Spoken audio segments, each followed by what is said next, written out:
बिस्मिल्लाहिर्रहमानिर्रहीम। अस्सलाम वालेकुम dear students, I am Adil Razzaq. Dear students, ये वीडियो लेक्चर बिल्कुल भी स्किप करने वाला नहीं है, क्योंकि ये वीडियो लेक्चर आपकी ज़िंदगी बदल सकता है अगर आप अपने कीमती वक्त में से कुछ टाइम निकाल कर इस वीडियो लेक्चर को गौर और तवज्जो से सुनें। ये वीडियो लेक्चर सिर्फ स्टूडेंट्स के लिए नहीं, बल्कि ये वीडियो लेक्चर तमाम टीचर्स के लिए भी है, ताकि वो बच्चों को अपनी क्लास में गाइड कर सकें और हम एक एवरेज बच्चे को एक पोजीशन होल्डर बना सकें।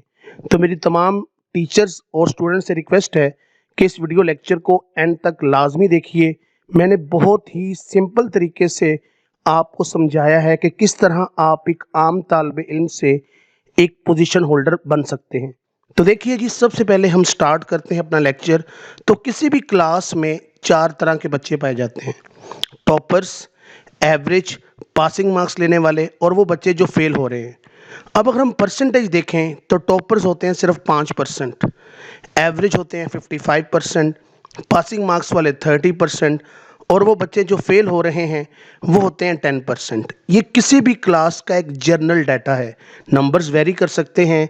ये एक जर्नल सिनेरियो है जो हमने बहुत सी क्लासेस में देखा है, जो हमने ऑब्जर्व किया है। अब ये देखिए, हमने करना क्या है, अप्रोच क्या होनी चाहिए एक टीचर की और एक स्टूडेंट की। अगर हमारे पास कोई स्टूडेंट फेल हो रहा है तो हमें उसको गाइड करना है कि वो फेल से पासिंग मार्क्स तक आ जाए। अगर कोई बच्चा 23, 24, 25 नंबर ले रहा है तो हमें उस पर एफर्ट करके उस बच्चे को मोटिवेट करके हमने उसको लेके आना है पासिंग मार्क्स तक। और वो बच्चा जो हमारे पास पासिंग मार्क्स लेके आ रहा है, हमने उसको लेके जाना है एवरेज के ऊपर। ये क्या हो रहा है, ये स्टूडेंट्स की अपग्रेडेशन हो रही है और यही हमने चीज़ सीखनी है। अगर हमारे पास कोई स्टूडेंट है, कोई बच्चा है जिसको लगातार जो है बार बार फेल हो रहा है, तो उसे क्या चाहिए कि सबसे पहले वो एफर्ट करे पासिंग मार्क्स के लिए। ये नहीं कि सीधा ही वो जंप मार दे कि मैंने टॉपर बनना है, नहीं। Slow and steady wins the race. तो आपने पहले पासिंग मार्क्स की तरफ जाना है और फिर पासिंग मार्क्स से आपने सफ़र करना है एवरेज स्टूडेंट तक का। इसके बाद एवरेज के बाद आपने थोड़ी और एफर्ट बढ़ा के उस बच्चे को, उस स्टूडेंट को टॉपर बनाना है। हमने हमारे पास देखें जो एवरेज कैटेगरी है ये 55% है, तो इस कैटेगरी पे एफर्ट करके हम बच्चों को टॉपर्स कैटेगरी में ला सकते हैं और बच्चे के अंदर इतनी सलाहियत होती है कि वो एवरेज से टॉपर की तक का सफ़र जो है वो इजीली तय कर सके। अब ये देखिए, हमारे पास अप्रोच है। अगर हम हार्डवर्क अप्रोच की बात करें तो फेल से पासिंग मार्क्स, पासिंग मार्क्स से एवरेज और एवरेज से टॉपर। तो ये हार्डवर्क अप्रोच है कि किस तरह आप एक स्टूडेंट को जो फेल हो रहा है उसको पासिंग मार्क्स, पासिंग से एवरेज, एवरेज से फिर हम उसको टॉपर्स तक का सफ़र करवा सकते हैं। इसी तरह देखिए निग्लिजेंस अप्रोच, कि हम देखते हैं कि बच्चा बोर्ड में टॉप करके आता है मैट्रिक में, लेकिन एफएससी में वो रिजल्ट नहीं शो कर रहा होता। तो वजह क्या है कि बच्चे ने निग्लिजेंस शुरू की है। वो टॉपर से सबसे पहले एवरेज, एवरेज से पासिंग और पासिंग से फिर फेल। और बाज़ औक़ात तो ये जो कर्व है ये इतनी स्टीपर होती है कि डायरेक्ट टॉपर से जो है वो बच्चा जंप कर देता है फेल के ऊपर। वजह सिर्फ क्या है, नेग्लिजेंस। वजह क्या है, मोटिवेशन नहीं मिल रही। वजह क्या है, तवज्जो नहीं है पढ़ाई की जानिब। तो ये नेग्लिजेंस अप्रोच है कि किस तरह एक पढ़ने वाला बच्चा जो है वो ख़राब हो जाता है। तो हमने कोशिश करनी है कि हम इन चीज़ों को बहुत स्टार्ट में ही हम इसको देखें, परखें, इनका जायज़ा लें और उस बच्चे की प्रॉपर काउंसलिंग की जाए कि वो बच्चा जो है, जो हमारे पास टॉपर है, वो फेल क्यों हो रहा है। उसको स्टार्ट में ही हमने कंडेम करना है। हमने कोशिश करनी है कि उसको हम दोबारा से उस ट्रैक के ऊपर वापस लेके आएँ। तो ये देखिए जी, consistent working and eliminating negligence, कि आपने कंसिस्टेंट मेहनत करनी है और आपने अपने नेग्लिजेंस को एलिमिनेट करनी है, तभी आप सक्सेस हासिल कर सकते हैं। Consistent working and eliminating negligence is the key to success. अब हम आगे बढ़ते हैं। तो ये देखिए, यहाँ पर छोटी सी एक बात समझाई गई। अगर आप इसको समझें कि अगर साल के 365 दिन आप कोई एफर्ट नहीं करते तो देखें कोई रिज़ल्ट भी नहीं है। अगर आप साल के 365 दिन बहुत मामूली एफर्ट करें तो देखें रिज़ल्ट कितना बड़ा है। तो doing nothing at all versus small consistent effort. तो जो कंसिस्टेंट एफर्ट है यही हमेशा कामयाबी दिलाती है। तो आप बच्चों से भी यही रिक्वेस्ट है कि अपनी कंसिस्टेंट एफर्ट को जारी रखें, इंशाल्लाह एक दिन अल्लाह आपको रिवार्ड जरूर देगा। Average marks of a board topper. अब हम बात करते हैं प्री मेडिकल ग्रुप की, क्योंकि हमारे यहाँ प्री मेडिकल का रिवाज ज़्यादा है, तो यही चीज़ें प्री इंजीनियरिंग के लिए ICS के लिए भी हो सकती हैं। सिर्फ एक सब्जेक्ट की वेरिएशन है, तो उसको आप देख लीजिएगा। मैं यहाँ पर एक प्री मेडिकल ग्रुप के बोर्ड टॉपर की बात करता हूँ कि जिसके एवरेज मार्क्स जो हैं वो 480 होते हैं 505 में से फर्स्ट ईयर के अंदर। ओके, इसको सेकंड ईयर के स्टूडेंट भी देख सकते हैं, क्योंकि उनके नंबर भी 505 ही हैं, तो इसी अप्रोच को यूज़ करके वो बच्चे भी टॉप कर सकते हैं। The difference is 25 marks. ये आप देख सकते हैं कि अगर हम 505 में से 480 नंबरों को माइनस करें तो 25 आता है। देयर आर 6 सब्जेक्ट्स, 6 सब्जेक्ट हैं, तो अगर हम हर सब्जेक्ट की मार्क्स डिडक्शन करें तो अप्रॉक्सीमेट 4 नंबर हर सब्जेक्ट में डिडक्ट होते हैं 25 बनाने के लिए। तो ये देखिए ज़रा, ये एक टॉपर का रिजल्ट कार्ड है। ये सिनेरियो 1 है कि जिसके अंदर हमने हर सब्जेक्ट के अंदर 4 नंबर कम किए हुए हैं, ये आप देख सकते हैं। तो यहाँ पर देखें इसके 481 मार्क्स बनते हैं।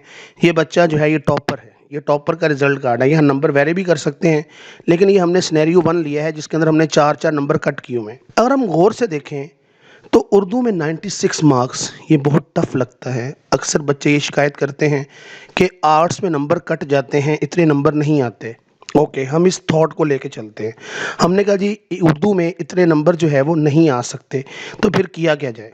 अप्रोच फॉर आर्ट सब्जेक्ट, तो देखेंगे मैंने 96 को मैंने रेड किया हुआ है, मतलब ये नंबर जो हैं ये थोड़ा सा प्रॉब्लमेटिक है, इतने नंबर आते नहीं होते। तो रियलिस्टिक अप्रोच अपनाते हैं। हमने कहा जी देखें, इंग्लिश में ऑन दी एवरेज 94 मार्क्स एक बच्चा ले सकता है। अगर वो बहुत अच्छा है, उसका पेपर बहुत अच्छा है, वो टॉपर कैटेगरी का स्टूडेंट है, उसने मेहनत की हुई है।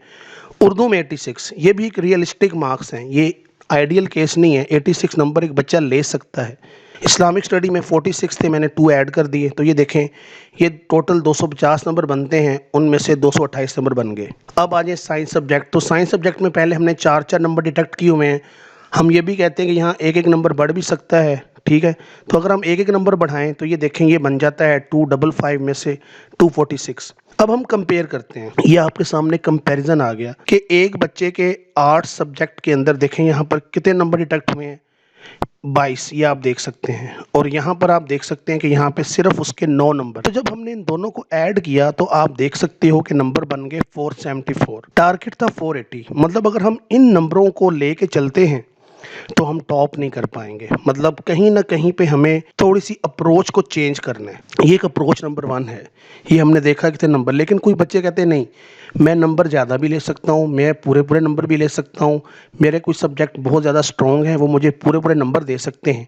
तो हम एक सिनेरियो 2 की बात भी करेंगे। देखें ये हमारे पास scenario 1 fails being realistic, scenario 2 for the difference of 25 marks let's make another approach.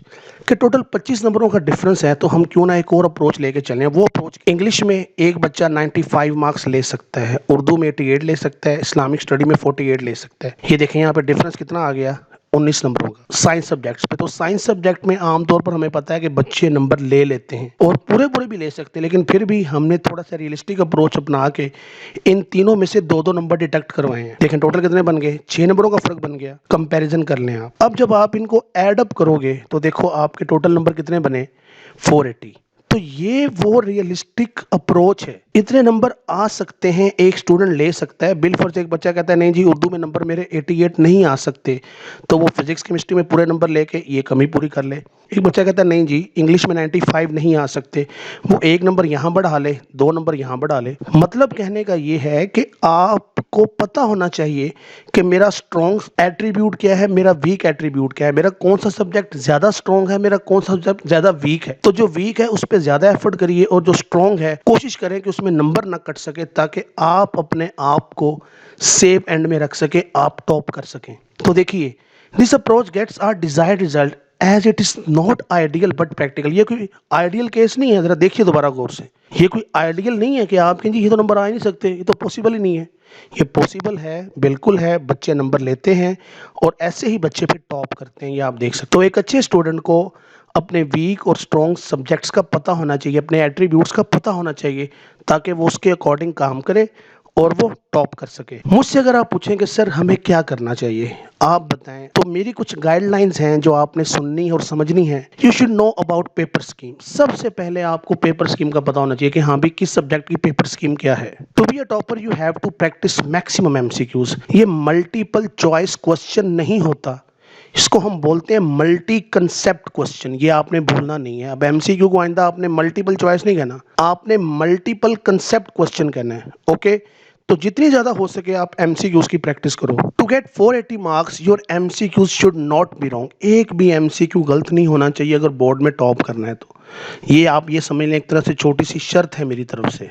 Okay, हो भी सकता है गलत, ये नहीं कि नहीं हो सकता, लेकिन कोशिश करें कि एमसीक्यू जो है ना ये गलत ना हो, ये आपको सेफ एंड की तरफ ले जाएगा। टोटल 101 एमसीक्यू हैं 6 सब्जेक्ट्स के, याद रखना। तो 101/101 नंबर होने चाहिए, तब आप समझे टॉप करने के बहुत ज्यादा करीब पहुंच गए हैं। Enlist your weakness in each subject and discuss with your subject teacher. बहुत इंपॉर्टेंट चीज है। मेरा सब्जेक्ट फिजिक्स है, मुझे एक बच्चा के कहता है सर मुझे ऑसिलेशन वाला चैप्टर नहीं आता, मुझे टॉपिक नहीं आता, तो उसको चाहिए कि वो शर्माए ना, वो जाके टीचर से डिस्कस करे और अपनी एक्सपर्टी उसमें हासिल करे।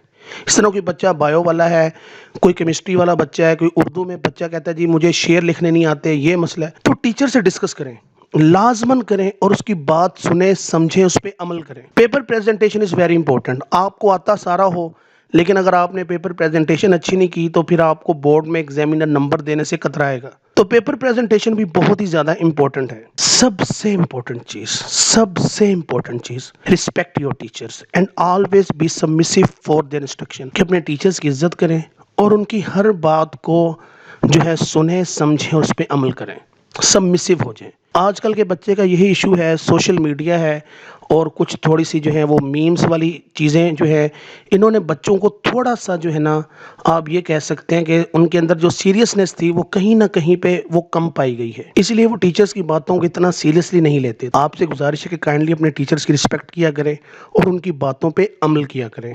थिंग्स टू रिमेंबर, कौन सी चीज़ें हमेशा याद रखनी है, भूलनी नहीं है एक टॉपर स्टूडेंट बनने के लिए। Priorities to matter. दिल करता है खेलने का, दिल करता है घूमने फिरने का, दिल करता है पार्टी करने का, लेकिन अगर आपकी प्रायोरिटी पढ़ाई है तो आप बाकी चीज़ों को साइडलाइन कर सकते हैं। जो बच्चे बहुत अच्छे स्टूडेंट होते हैं लेकिन उनके नंबर अच्छे नहीं आते, तो उनका सबसे बड़ा मसला है वो पढ़ाई को उतनी अहमियत, उतनी फोकियत नहीं देते। सेक्रीफाइस डू मैटर, बहुत इंपॉर्टेंट चीज़ है। कामयाबी हासिल करने के लिए इंसान को कुर्बानी देनी पड़ती है। मैंने अभी इस तरह बोला कि दिल करता है खेलने कूदने का, दिल करता है पार्टी करने का, करें, लेकिन अगर आपका काम कंप्लीट हो गया, तो अगर आपका काम कंप्लीट नहीं हुआ तो फिर आपको कहीं ना कहीं पे कुर्बानी लाजमन देनी होगी। Ego and anger must be controlled. आजकल की यूथ का सबसे बड़ा मसला अना बहुत ज्यादा है, गुस्सा बहुत ज्यादा है। कोई डांट दे, कोई कुछ कह दे तो आगे से बच्चे मुंह भी बना लेते हैं और फिर आगे से थोड़ा सा जो है वो रिएक्ट भी करते हैं। तो इस चीज को कंट्रोल करना बहुत जरूरी है, अपनी अना को और अपने गुस्से को, क्योंकि गुस्सा सबसे पहले अक्ल पे जो है वो हावी होता है और अक्ल को जो है वो खा जाता है। तो इसीलिए मेहरबानी फरमा के अपने अंदर से ये 2 एलिमेंट निकाल दें। कंसिस्टेंट एफर्ट, ये नहीं कि बस जब पेपर आए तब पढ़ लिया, पेपर खत्म हुए तो बस पबजी खेलना शुरू कर दिया। तो भाई पबजी भी खेलें लेकिन अपना काम कंप्लीट करने के बाद। Regular counselling from parents and mentor. कहीं कोई प्रॉब्लम आ जाता है, कहीं पे कोई इशू आ जाता है, अपने पेरेंट्स से, अपने टीचर से, अपने मेंटोर से लाजमी मिलें, उसके पास बैठें, उनके एक्सपीरियंस से फ़ायदा उठाएं, उनसे पूछें कि भाई ज़िंदगी के इस मुश्किल घड़ी में आप कैसे एक्ट करते थे, आप कैसे निकले हैं, हमें भी गाइड करें, तो उनके एक्सपीरियंस से फ़ायदा उठाएं। Smart work not hard work. अब ये नहीं होता कि आप रात को 4-4-5 बजे तक बैठ के पढ़ते रहें, नहीं, आप स्मार्ट वर्क करें। स्मार्ट वर्क ये है कि आप नींद भी पूरी करें। अब ये भी नहीं करना कि बस सो ही रहो, कोशिश करनी है कि अपना एक प्रॉपर टाइम टेबल बनाएं, उस टाइम टेबल के अकॉर्डिंगली आप पढ़ें। Be logical and realistic. Logical and realistic, इस तरह मैंने अभी आपको एक लॉजिकल, एक रियलिस्टिक अप्रोच दिया कि भाई ये चीज़ हो सकती है, ऐसा पॉसिबल है।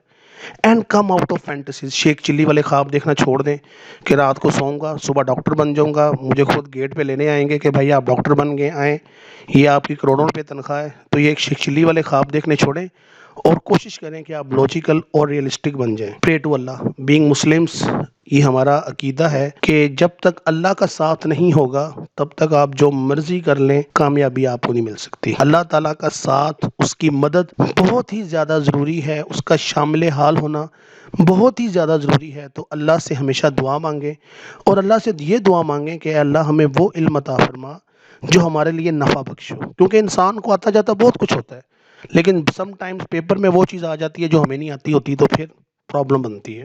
एटीट्यूड डस मैटर, रवैया रवैया बहुत मैटर करता है। एक तालिब इल्म है तो उसका रवैया तालिब इल्मों जैसा होना चाहिए, एक टीचर है तो उसका एटीट्यूड टीचरों जैसा होना चाहिए, एक मजदूर है तो उसका एटीट्यूड मजदूर वाला होना चाहिए। ये नहीं कि एक बंदा पैंट कोट पहन के चला जाए, जी मैंने आज मजदूरी करनी है, ओ भाई आपको हुलिया ही नहीं है, तो आप कैसे ये काम कर सकते हैं। तो इसी तरह बच्चों को भी हम ये नसीहत करते हैं कि भाई अपनी आउटलुक से, अपनी ड्रेसिंग से, अपने बोलने चालने के अंदाज से नज़र आए कि आप एक अच्छे स्टूडेंट हैं और आप एक पोजीशन होल्डर स्टूडेंट बनना चाहते हैं। एटीट्यूड बहुत ज़्यादा मैटर करता है। अपनी सोच को बदलें, अपने ख़यालात को बदलें, सोच को पॉजिटिव वे में इस्तेमाल करें। तो डियर स्टूडेंट्स, ये था जी हमारा आज का लेक्चर। मैं उम्मीद करूँगा कि आप इस लेक्चर को एंड तक आपने देखा होगा और इससे आप बहुत ज़्यादा फ़ायदा उठाओगे। आपको ये लेक्चर कैसा लगा कमेंट सेक्शन में अपना फीडबैक ज़रूर दीजिए।